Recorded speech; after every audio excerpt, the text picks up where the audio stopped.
ನಮಸ್ಕಾರ ಸ್ನೇಹಿತರೆ, ಕರ್ನಾಟಕ ಮ್ಯಾಟರ್ಸ್ಗೆ ಮತ್ತೊಮ್ಮೆ ಆತ್ಮೀಯ ಸ್ವಾಗತ. ಕ್ರಿಕೆಟ್ನಲ್ಲಿ ಕೆಲವೊಮ್ಮೆ ಪಂದ್ಯ ಶುರುವಾದ ಕೆಲವೇ ನಿಮಿಷಗಳಲ್ಲಿ ಯಾರು ಗೆಲ್ತಾರೆ ಅನ್ನೋದು ನಿರ್ಧಾರ ಆಗ್ಬಿಡತ್ತೆ. ಅಂಥದ್ದೇ ಒಂದು ನೀರಸ ಆದರೆ ಬೌಲರ್ಗಳ ಪಾಲಿಗೆ ಅದ್ಭುತವಾದ ಪಂದ್ಯ ಡೆಲ್ಲಿಯ ಅರುಣ್ ಜೇಟ್ಲಿ ಕ್ರೀಡಾಂಗಣದಲ್ಲಿ ನಡೆದು ಹೋಗಿದೆ. ತವರಿನ ಮೈದಾನದಲ್ಲಿ ಮೊದಲು ಬ್ಯಾಟಿಂಗ್ ಮಾಡಿದ ಡೆಲ್ಲಿ ಕ್ಯಾಪಿಟಲ್ಸ್ ತಂಡ ರಾಯಲ್ ಚಾಲೆಂಜರ್ಸ್ ಬೆಂಗಳೂರು ಬೌಲರ್ಗಳ ಬೆಂಕಿಯಂತ ದಾಳಿಗೆ ತತ್ತರಿಸಿ ಕೇವಲ 75 ರನ್ಗಳಿಗೆ ಆಲ್ಔಟ್ ಆಗಿ ಹೀನಾಯ ಮುಖಭಂಗ ಅನುಭವಿಸಿದೆ. ಈ ಅಲ್ಪ ಮೊತ್ತವನ್ನು ಆರ್ಸಿಬಿ ಕೇವಲ 6.3 ಓವರ್ಗಳಲ್ಲೇ ಸುಲಭವಾಗಿ ಚೇಸ್ ಮಾಡಿ ಪಾಯಿಂಟ್ಸ್ ಟೇಬಲ್ನಲ್ಲಿ 2ನೇ ಸ್ಥಾನವನ್ನು ಭದ್ರಪಡಿಸಿಕೊಂಡಿದೆ. ಹಾಗಾದರೆ ಡೆಲ್ಲಿ ಬ್ಯಾಟರ್ಗಳ ಬೆನ್ನೆಲುಬು ಮುರಿದ ಭುವನೇಶ್ವರ್ ಕುಮಾರ್ ಮತ್ತು ಜೋಶ್ ಹೇಜಲ್ವುಡ್ ಅವರ ಆ ಸ್ವಿಂಗ್ ಮ್ಯಾಜಿಕ್ ಹೇಗಿತ್ತು? ಕೇವಲ 8 ರನ್ಗಳಿಗೆ 6 ವಿಕೆಟ್ ಕಳ್ಕೊಂಡು ಡೆಲ್ಲಿ ಬರೆದ ಬೇಡವಾದ ದಾಖಲೆಗಳೇನು? ಕೊಹ್ಲಿ ಮತ್ತು ಪಡಿಕ್ಕಲ್ ಸೇರಿ ಡೆಲ್ಲಿ ಬೌಲರ್ಗಳನ್ನು ಬೆಂಡೆತ್ತಿದ್ದು ಹೇಗೆ?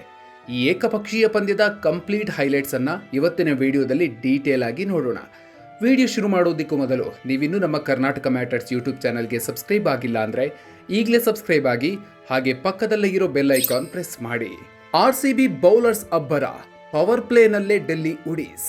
ಸ್ನೇಹಿತರೆ, ಟಾಸ್ ಗೆದ್ದು ಮೊದಲು ಬೌಲಿಂಗ್ ಇಳಿದ ಆರ್ಸಿಬಿ ಪವರ್ ಪ್ಲೇನಲ್ಲೇ ಪಂದ್ಯದ ಗತಿಯನ್ನು ಬದಲಾಯಿಸಿತು.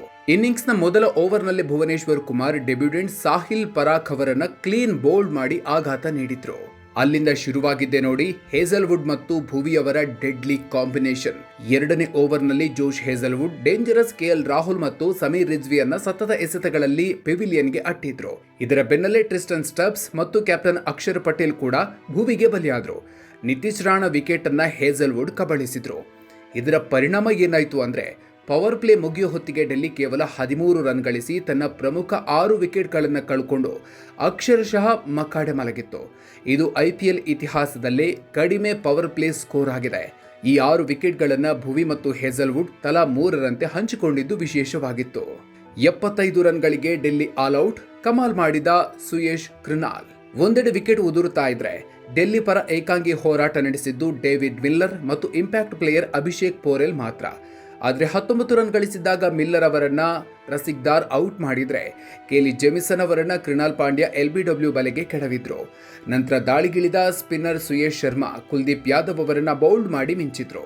ಕೊನೆಯಲ್ಲಿ ಮತ್ತೆ ಕಂಬ್ಯಾಕ್ ಮಾಡಿದ player of the match Hazlewood 30 run ಗಳಿಸಿದ ಅಭಿಷೇಕ್ ಪೋರೆಲ್ ಅವರನ್ನ ಕ್ಲೀನ್ ಬೋಲ್ಡ್ ಮಾಡೋ ಮೂಲಕ ಡೆಲ್ಲಿಯ ಇನ್ನಿಂಗ್ಸ್ಗೆ ತೆರೆ ಎಳೆದ್ರು. ಆರ್ಸಿಬಿ ಪರ ಹೇಜಲ್ವುಡ್ ಕೇವಲ 12 ರನ್ ನೀಡಿ 4 ವಿಕೆಟ್ ಕಿತ್ತರೆ ಭುವನೇಶ್ವರ್ ಕುಮಾರ್ 3 ವಿಕೆಟ್, ಕೃಣಾಲ್, ಸುಯಶ್ ಮತ್ತು ರಸಿಕ್ದಾರ್ ತಲಾ 1 ವಿಕೆಟ್ ಪಡೆದು ಡೆಲ್ಲಿ ಬ್ಯಾಟರ್ಗಳನ್ನ ಕಾಡಿದ್ರು. ಕೊಹ್ಲಿ, ಪಡಿಕ್ಕಲ್, ಆರ್ಭಟ ಕೇವಲ 39 ಬಾಲ್ನಲ್ಲಿ ಆರ್ಸಿಬಿಗೆ ಜಯ. ಕೇವಲ 76 ರನ್ಗಳ ಅಲ್ಪ ಗುರಿ ಬೆನ್ನತ್ತಿದ ಆರ್ಸಿಬಿಗೆ ಆರಂಭದಲ್ಲೇ ಆಘಾತ ಎದುರಾಯಿತು.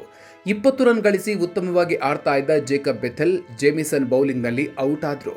ಆದರೆ ನಂತರ ಒಂದಾದ ವಿರಾಟ್ ಕೊಹ್ಲಿ ಮತ್ತು ದೇವದತ್ ಪಡಿಕ್ಕಲ್ ಡೆಲ್ಲಿ ಬೌಲರ್ಗಳಿಗೆ ಯಾವುದೇ ಅವಕಾಶ ನೀಡಲಿಲ್ಲ. ಪಡಿಕ್ಕಲ್ ಕೇವಲ 13 ಎಸೆತಗಳಲ್ಲಿ ಭರ್ಜರಿ 4 ಬೌಂಡ್ರಿ ಹಾಗೂ 2 ಸಿಕ್ಸರ್ ಸಿಡಿಸಿ ಅಜೇಯ 34 ರನ್ ಚಚ್ಚಿದ್ರೆ ಕಿಂಗ್ ಕೊಹ್ಲಿ 1 ಸಿಕ್ಸರ್ ಮೂಲಕ ಪಂದ್ಯವನ್ನು ಫಿನಿಶ್ ಮಾಡಿದ್ರು. ಕೊಹ್ಲಿ 15 ಎಸೆತಗಳಲ್ಲಿ ಅಜೇಯ 23 ರನ್ ಗಳಿಸಿದ್ರು.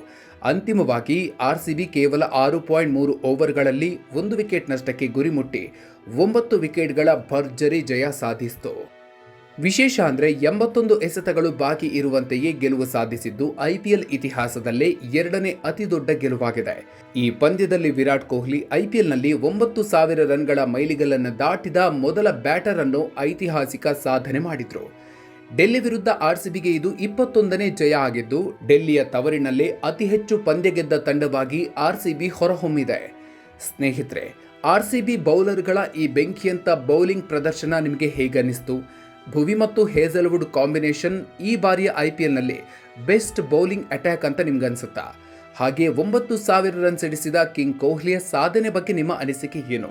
ಕಾಮೆಂಟ್ ಬಾಕ್ಸ್ನಲ್ಲಿ ತಪ್ಪದೇ ಹಂಚಿಕೊಳ್ಳಿ. ಕ್ರಿಕೆಟ್ ಲೋಕದ ಈ ಇನ್ಫಾರ್ಮೇಟಿವ್ ವಿಡಿಯೋ ನಿಮಗೆ ಇಷ್ಟ ಆಗಿದ್ರೆ ಈಗಲೇ ಲೈಕ್ ಮಾಡಿ ಹಾಗೂ ಪ್ರತಿಯೊಬ್ಬ RCB ಅಭಿಮಾನಿಗೂ ವಾಟ್ಸಪ್ನಲ್ಲಿ ಶೇರ್ ಮಾಡಿ. ಇಂಥ ಆಸಕ್ತಿದಾಯಕ ಮಾಹಿತಿಗಳಿಗಾಗಿ ಮರೆಯದೆ ನಮ್ಮ ಕರ್ನಾಟಕ ಮ್ಯಾಟರ್ಸ್ ಯೂಟ್ಯೂಬ್ ಚಾನಲ್ಗೆ ಸಬ್ಸ್ಕ್ರೈಬ್ ಆಗಿ. ಮುಂದಿನ ವಿಡಿಯೋದಲ್ಲಿ ಮತ್ತೊಂದು ಇಂಟ್ರೆಸ್ಟಿಂಗ್ ವಿಷಯದ ಜೊತೆಗೆ ಮತ್ತೆ ಸಿಗೋಣ. ಅಲ್ಲಿವರೆಗೂ ನಮಸ್ಕಾರ.